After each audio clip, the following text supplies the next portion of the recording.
Terlahir kembali dan kembali. Hal pertama yang kulakukan adalah memaksa wanita yang sangat mencintaiku menelan hidup-hidup seekor ular hijau bambu. Sementara aku justru memakan sebuah batu biasa saja, Su. Semua orang mengira aku gila, Su. Namun yang mereka tidak tahu adalah, dalam waktu kurang dari 1 menit lagi, Su, seluruh makhluk hidup di dunia akan mengalami mutasi kelaparan. Semua manusia akan berdasarkan makanan yang mereka makan sebelum mutasi kelaparan memperoleh bakat luar biasa yang sesuai. Dan secara bawah sadar sebelum mutasi kelaparan tiba, Su, aku memakan bapau daging kambing, sehingga membangkitkan bakat rambut panjang. Pada awalnya dalam cuaca buruk yang menguras kekuatan mental, bakat menghasilkan wol masih sedikit berguna. Tetapi seiring monster bermutasi semakin kuat, aku benar-benar menjadi seseorang yang hanya bisa disembelih sesuka hati seperti domba. Dan di kehidupan ini, terlahir kembali, aku sudah menyiapkan segalanya dengan matang. Di kehidupan sebelumnya aku pernah melihat makhluk raksasa dengan kekuatan pangu. Namun itu hanyalah milik pemilik toko barang antik di selatan kota. Anjing kampung yang dipelihara, yang berubah karena mutasi, karena rasa ingin tahu dan kebetulan. Aku mengetahui dari mulut pemilik toko, bahwa itu terjadi ketika anjing kampung itu melindunginya, tanpa sengaja menelan sebuah batu giok. Jadi setelah aku terlahir kembali, hal pertama yang kulakukan adalah mencari toko barang antik di selatan kota. Mengumpulkan uang ke sana kemari untuk membeli batu giok itu dari toko. Mengenai mengapa harus memaksa Xiao Wanrou menelan hidup-hidup hewan peliharaannya ular hijau bambu, itu karena teman sebangkuku Xiao Wanrou sebenarnya menyukaiku. Tetapi meskipun bencana itu datang, Xiao Wanrou tetap setia padaku. Dia jelas telah membangkitkan bakat es dan salju yang cukup untuk melindungi diri, yang bisa bertahan dengan baik di neraka akhir dunia setelah mutasi. Bertahan hidup, namun tetap mengikuti aku sampai mati. Pelindungiku yang hanya memiliki bakat lemah di lapisan bawah. Pada akhirnya karena terbebani oleh dirinya sendiri, kami berdua menderita dan mati. Kini setelah terlahir kembali, tentu saja aku harus membantunya membangkitkan bakat yang lebih kuat. Di kehidupan sebelumnya hewan peliharaan Xiao Wanrou ular hijau bambu ini, terpengaruh mutasi lalu berubah menjadi naga air. Jika bukan karena kalah dalam pertarungan dari anjing penjaga toko barang antik selatan kota, di masa depan kemungkinan besar, ia bisa berevolusi menjadi naga dewa bercakar 5. Alasan meminta untuk menelan hidup-hidup. Ini juga merupakan pengalaman yang dirangkum manusia di kehidupan sebelumnya. Karena menelan hidup-hidup memberikan efek bakat terbaik. Kalau bukan karena batu giok nadi naga yang terbungkus tak bisa dipotong dengan tenaga manusia. Aku bahkan ingin berbagi setengah dengan Xiao Wanrou. Sekarang meski hanya naga air tingkat kedua, tetap jauh lebih kuat daripada bakat es dan salju yang dibangkitkan Xiao Wanrou di kehidupan sebelumnya.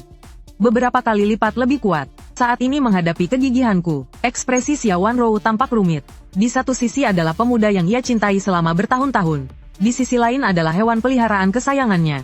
Hatinya sangat bimbang, menatap sikapku yang tetap bersikeras. Xiao Wanrou akhirnya mengambil keputusan. Maafkan aku, Xiao King, demi dirinya. Aku bersedia melakukan apa saja. Xiao Wanrou langsung mengambil ular kecil King, mencubit lidahnya lalu menelannya di depan seluruh kelas. Seperti menyedot mie lalu menelannya. Melihat Xiao Wanrou benar-benar ikut gila bersamaku. Seluruh kelas terkejut hingga tak bisa mengucapkan sepatah kata pun. Hanya bisa tertegun sambil berseru kaget. Mereka merasa diri mereka juga akan gila. Hingga Xiao Wanrou berlari ke dispenser air. Dengan gila menenggak beberapa gelas air. Bersandar di dinding sambil terus muntah kering. Seluruh kelas baru bereaksi. Sialan Xiao Wanrou, kamu serius? Xiao Wanrou, kamu gila. Dia menyuruhmu makan. Kamu benar-benar memakannya. Aku pasti belum bangun tidur. Kenapa bisa melihat hal segila ini? Guru bahkan belum pulih dari keterkejutannya. Dia sama sekali tidak bisa memahami pikiran anak muda. Di tengah keributan orang banyak, aku sudah tiba di samping Xiao Wanrou. Saat ini, wajah cantik Xiao Wanrou yang bagaikan peri tampak pucat pasi. Beberapa helai rambut hitam menempel di pelipis karena keringat akibat rasa sakit. Terlihat sangat lembut dan menyedihkan. Aku yang juga pucat menahan sakit di perut, lalu memeluknya ke dalam pelukan. Kak, aku berhasil. Xiao Wanrou mengerang kesakitan, lalu memeluk pinggangku dari belakang. Aku mengusap wajah pucat Xiao Wanrou. Saat berbicara darah segar terus mengalir dari sudut bibirnya. Terdeteksi tuan rumah sedang menonton video. Dan sangat kekurangan uang. Apakah ingin mengikat sistem cashback orang kaya? Hari ini hanya perlu 3 bunga. Setelah sistem berhasil terikat, setiap 1 sen yang dibelanjakan tuan rumah akan dikembalikan 1000 kali lipat. Artinya semakin banyak belanja, semakin banyak kembali. Pemandangan seperti ini membuat guru ketakutan. Segera menelepon ambulans. Sementara di kelas ada seseorang yang mengejar Xiao Wanrou, namun selalu ditolak si penjilat Gao Junhao. Hanya merasa otaknya berdengung. Amarah yang meluap membuatnya hampir pingsan. Berlatih sepanjang tahun, dia memiliki tubuh berotot dan kekar. Menghentakkan langkah kaki besar sambil menerjang ke arah sini.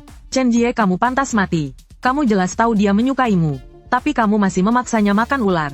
Teriakannya seperti guntur menggelegar, membuat seluruh siswa di kelas ketakutan dan menyingkir. Sedangkan aku bahkan tidak melirik Gao Junhao, hanya memeluk Xia Wanrou yang semakin lemah. Lalu mengeluarkan ponsel, melihat waktu di layar. Gao Junhao mendorong kerumunan lalu berlari ke arahku. Aku memeluk Xia Wanrou sambil menghitung mundur pelan. Saat waktu tepat menunjukkan pukul 10. Seberkas cahaya berenergi besar meledak di luar jendela. Cahayanya begitu menyilaukan hingga sulit membuka mata. Dalam sekejap semua orang refleks menoleh keluar jendela, namun tidak melihat apa-apa. Kebanyakan orang segera sadar kembali, dan merasa itu bukan apa-apa. Hanya sedikit orang yang mulai mencari berita di internet. Namun ternyata ponsel sama sekali tidak ada sinyal. Apa yang baru saja terjadi? Cahayanya terang sekali. Ponselku tidak bisa internet. Aku juga mungkin menara sinyalnya meledak. Si penjilat yang diam-diam menyukai Xia Wanrou yaitu Gao Junhao, dengan marah besar menerjang ke arahku. Hari ini aku pasti akan membela Wanrou. Nada bicaranya penuh niat membunuh. Gao Junhao berlatih sepanjang tahun. Tubuh setinggi 1,9 meter yang kekar dengan otot jelas terlihat. Saat ini para siswa diam-diam berkabung untukku. Namun tepat saat tinju besarnya menghantam ke arahku, perubahan mendadak terjadi. Langit yang semula terang, dalam sekejap berubah dari siang menjadi malam. Seberkas cahaya merah darah turun dari langit. Badai matahari menyebabkan kekacauan medan magnet, sehingga membuat warna langit mengalami perubahan. Tepat saat fenomena aneh ini muncul tiba-tiba, Xia Wanrou dalam pelukanku, mengeluarkan jeritan menyayat hati. Semua orang refleks menoleh, hanya terlihat bahwa setelah menelan ular hijau bambu, Xia Wanrou yang wajahnya pucat kini tampak aneh. Penampilannya telah berubah drastis, di kepalanya tumbuh sepasang tanduk naga, berkilauan dengan simbol listrik berwarna perak. Di sekitar pipinya yang cantik muncul sisik hijau pucat yang tersebar, menambah kesan memikat yang aneh dan iblis. Di punggung muncul tonjolan, di bahu dan punggung tampak seekor naga kecil hijau berasap, berputar dan saling melilit. Busur listrik hijau pucat terus bermunculan. Seluruh tubuhnya memancarkan cahaya hijau pucat yang lembut, menggambarkan dengan jelas sosok tubuhnya yang cantik. Di belakangnya ada ekor naga hijau pucat yang perlahan bergoyang, seperti gadis suci makhluk aneh dalam drama televisi. Nama Xia Wanrou dan lainnya. Senjata ilahi mimetik tingkat 1 pedang panjang Qingling. Zirah ilahi mimetik baju zirah harta biling. Roh tempur mimetik Biyu Ling Jiao. Bakat guntur Dewa Bixiang A+ membalik awan dan hujan A+. Guntur Dewa Bixiang. Pengguna dapat melepaskan petir hijau pucat yang sangat kuat. Memiliki efek penekan terhadap makhluk roh dan makhluk jahat. Membalik awan dan hujan pengguna dapat terbang di atas awan dan mengendarai kabut. Memanggil angin dan hujan. Setelah mutasi, di dalam pikiran Xia Wanrou, seketika muncul semua informasi ini. Saat ini Xia Wanrou yang berhati halus, samar-samar sudah sedikit mengerti.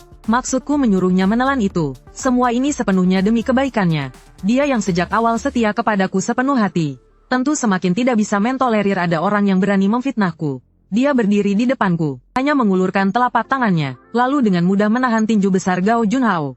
Pukulan Gao Junhao itu bukan hanya tidak berpengaruh, bahkan saat mengenai telapak tangan Xia Wanrou, langsung tertutup oleh lapisan di atas baju zirah biling Xia Wanrou. Lapisan petir ilahi Bixiao itu malah membakar telapak tangannya. Saat itu juga Gao Junhao langsung menjerit kesakitan, sambil menepuk-nepuk erat tangan kanannya yang sudah hangus, yang mengeluarkan kepulan asap kehijauan. Menahan rasa sakit yang luar biasa, ia panik mencari air kemana-mana untuk menyiram tangan kanannya. Saat ini sisik di sudut wajah Xia Wanrou perlahan menghilang ke bawah kulit. Tanduk naga di kepalanya juga cepat menghilang. Kembali seperti semula, Xia Wanrou sendiri juga terkejut oleh kekuatannya. Ia buru-buru berbalik dan kembali ke sisiku. Awalnya ingin menatapku dengan mata penuh harap untuk dipuji. Namun diriku saat ini jelas tidak berbeda sedikit pun dari sebelumnya. Tetapi Xia Wanrou jelas merasakan bahwa ketika ia menghadapiku, ia mulai merasakan getaran yang menyentuh jiwanya. Itu adalah perasaan makhluk lemah saat menghadapi musuh alaminya. Ketakutan yang berasal dari kedalaman gen. Ia samar-samar menebak sedikit bahwa hal itu berkaitan dengan yang pernah kukatakan sebelumnya, bahwa aku sudah menelan sesuatu yang lain. Xia Wanrou tidak tahu itu benda apa, namun perasaan ingin tunduk sepenuh hati dan raga membuat cintanya kepadaku semakin dalam. Ia tidak tahu bagaimana aku bisa mengetahui semua tentang mutasi, namun ia mengerti bahwa aku tidak akan menyakitinya.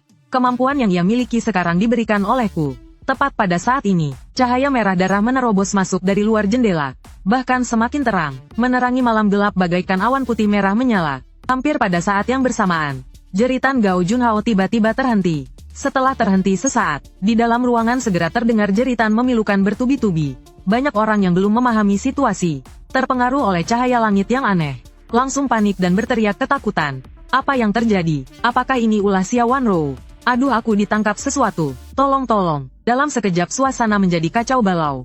Tepat pada saat ini, cahaya merah darah memudar. Di dalam kelas pun muncul sesosok berlumuran darah. Bayangan raksasa berbentuk ikan dengan tulang putih menembus tubuhnya. Dan di bawah bayangan itu, menindih dua orang yang tubuhnya hancur berlumuran darah. Orang-orang lain melihatnya lalu jatuh terduduk ketakutan sambil menjerit. Menatap dua sosok yang tertekan dan terus kejang-kejang itu. Sementara sosok raksasa berdarah yang mengerikan itu tampak mengeluarkan suara kunyahan bertubi-tubi. Di antara kerumunan lainnya, bahkan bercampur beberapa bayangan aneh lainnya. Mereka ada yang kurus kecil seperti monyet hantu. Ada yang terpelintir seperti cacing. Ada pula yang gesit seperti serigala. Namun semuanya memiliki kesamaan. Kulit mereka adalah daging yang terbalik keluar. Penampilannya sungguh mengerikan, bagaikan setan yang merangkak keluar dari neraka. Saat ini mereka, semuanya mengejar siswa-siswa normal di dalam kelas tanpa henti. Senjata tajam di tangan, taring tajam di mulut. Para siswa yang tertangkap oleh mereka langsung disobek menjadi dua, dimakan dengan penuh darah. Kelas yang awalnya hanya sedikit berantakan, kini berubah menjadi sebuah pembantaian. Tirai pembuka sama sekali tak ada bedanya dengan neraka. Ketua kelas Zhang Ya tertegun menatap pemandangan ini. Sama sekali tidak mengerti apa yang sebenarnya terjadi. Mengapa setelah cahaya itu berkilat, seluruh dunia langsung mengalami perubahan yang mengguncang langit dan bumi. Yang tidak mereka ketahui adalah, di dalam cahaya-cahaya itu terkandung kekuatan aneh. Inilah sumber terjadinya mutasi. Hanya mereka yang memiliki mental cukup kuat dan mampu menahan erosi kekuatan aneh itu, yang akan membangkitkan kemampuan luar biasa, yaitu senjata ilahi mimetik. Jelas Gao Junhao bukanlah orang dengan mental yang cukup kuat. Saat ia masih tertegun, ia juga gagal menahan erosi kekuatan aneh tersebut. Energi ganas dan ganjil itu dengan cepat menggerogoti setiap sudut tubuhnya. Urat darah yang merayap menembus keluar dari bawah kulitnya, terus mencengkeram dan menyusut di atas kulitnya. Kulitnya yang semula normal, tercekik erat oleh urat darah halus yang tak terhitung. Darah segar muncrat kemana-mana.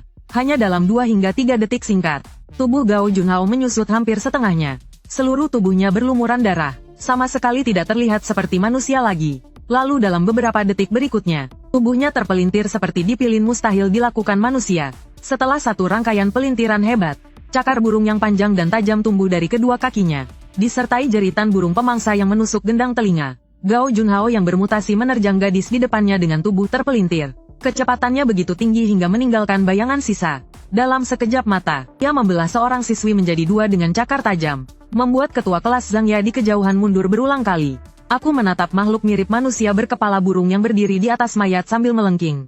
Makhluk humanoid, pupil mataku sedikit menyempit. Itu adalah burung iblis bulan darah. Namun makhluk buas hasil mutasi ini, bagaimana bisa bermutasi dari tubuh Gao Junhao? Di kehidupan sebelumnya aku, karena izin tidak masuk sekolah pada hari mutasi, secara alami juga terhindar dari pemandangan merah berdarah di depan mata ini. Terlahir kembali, aku yang hidup 2 kehidupan, tentu mengetahui banyak jenis monster yang muncul setelah mutasi. Monster berbentuk burung yang berubah dari Gao Junhao ini, bernama burung iblis bulan darah.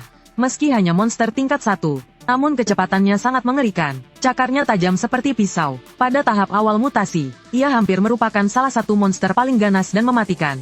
Manusia di awal mutasi meskipun berhasil melewati tahap perubahan dan sukses membangkitkan bakat kemampuan, tetap membutuhkan cukup waktu untuk beradaptasi. Jika sial bertemu burung iblis bulan darah, dengan kecepatannya yang mengerikan itu, bahkan bisa jadi belum sempat mengeluarkan kemampuan, sudah langsung mati mengenaskan. Kecuali mereka yang memiliki bakat tingkat puncak, yang mampu memahami situasi dalam waktu singkat, dan memanfaatkan kemampuan bakat, barulah ada kemungkinan bertahan hidup. Orang biasa jika bertemu burung iblis bulan darah, hanya akan menjadi santapan monster, terutama dalam kondisi sekarang ketika cahaya telah memudar, hanya tersisa cahaya yang sangat lemah.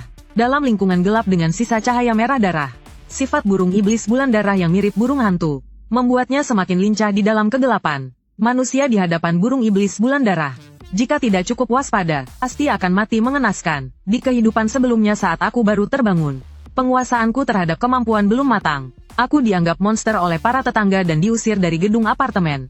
Kalau bukan karena Xia Wanrou setelah mutasi, segera datang mencariku, dan dengan tegas mengikuti serta melindungiku, mungkin saja aku sudah lama mati di luar sana.